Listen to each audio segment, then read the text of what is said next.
রাতে 2 রাকাত সালাত আদায় করে চাইতে হবে। পদ্ধতি 1, হাত তুলে দোয়া করলে কবুল হয়, এক্ষুনি দিতে হবে, সেটা হলো এরকম। আর দাও মানে এরকম, এক্ষুনি দাও, এটা হলো এইভাবে। আর দাও মানে এটা হলো এইভাবে। আগে হতে হবে ইসমে আজম। তো যেটা আমি বলি সেটা যদি মুখস্থ না থাকে তাহলে দোয়া ইউনুস, এটা হলো ইসমে আজম, লা ইলাহা ইল্লা আনতা সুবহানাকা ইন্নী কুনতু মিনাজ জালিমিন। দ্বিতীয় হলো দুরুদে ইব্রাহিম, অন্য দুরুদ নয়, দুরুদে ইব্রাহিম।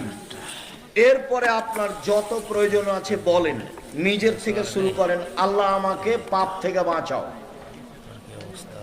জাহান্নাম থেকে রক্ষা করো।